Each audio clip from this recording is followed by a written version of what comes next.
We've both been doing these series of blogs from time to time on King World News. I know we've both been bullish. It was a little bit harder to be bullish back in the summer when we were the only two out there beating the table to buy silver, and that there was a potential for a short squeeze. But it is unfolding, I think, pretty much as we both expected it. Looking ahead a little bit, what do you think about next year? I think next year is going to be predominantly up.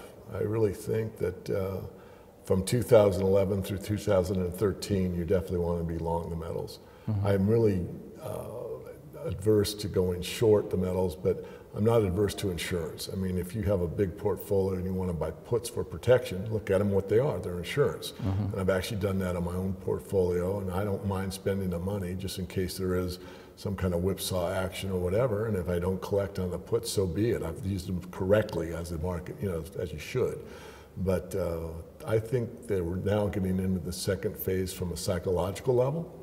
I think a lot of people that didn't take silver serious as a monetary metal have since it got above 20. Mm-hmm. And now anyone that looks at the market in even a cursory way is going to say, my goodness, the ratio went from 68 to 1 August 1st to 52 to 1 by the 1st of November.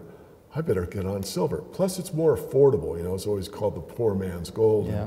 Not to sound arrogant in any way, because I'm really not super wealthy or anything, but the point is that more people are starting to look at silver because, geez, gold's $1,400 the ounce. Geez, I don't get that many gold coins for my $20,000. Maybe I should buy silver. So that adds even more pressure to the silver market. I mean, it's even cheap from the point of view, if you look back to January 1980, the peak in gold was 850, the peak in silver was 50, so the ratio was 17. Gold at 1390 is well above that 850 peak. Silver at 26 something is still about 50% of where it was in 1980. Right. So just on that basis, silver is cheap relative to gold. And given the fact that you have much smaller above ground stock in silver than you do in gold, the implications are that silver is going to continue outperforming as we go forward from here. I think eventually we're going to break that low in the ratio after the Warren Buffett accumulation was announced back in 1997 and early 98 when we got down to the 40 or 42 area.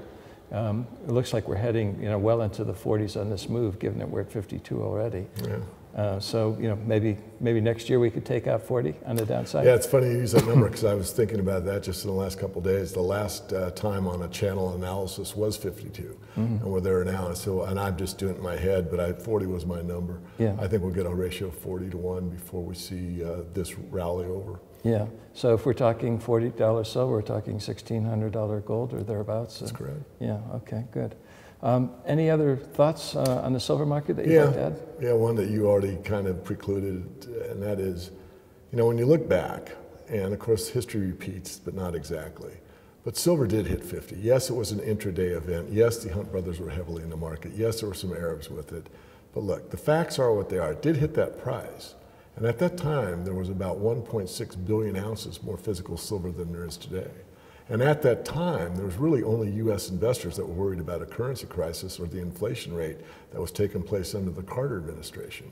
Mm. So rather than say, well, what's silver price going to get to, I'll reverse the question.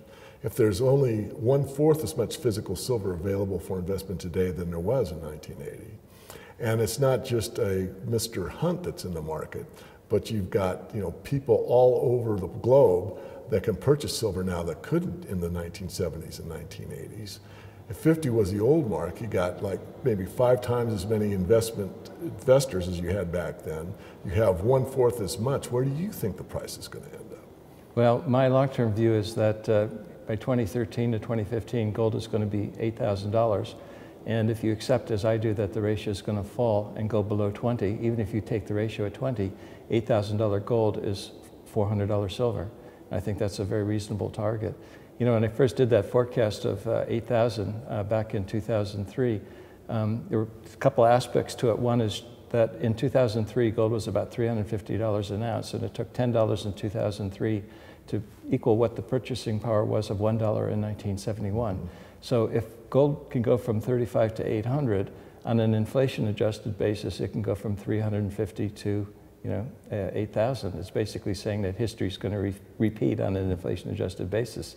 So I don't think it's unreasonable to think of a silver price of $400 or perhaps even more, if the ratio goes even further below 20, because I think $8,000 gold is not an unreasonable target by 2013 to 2015.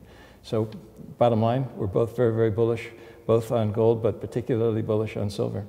Exactly. Thank you very much, David. My pleasure. Thank you. Thank you.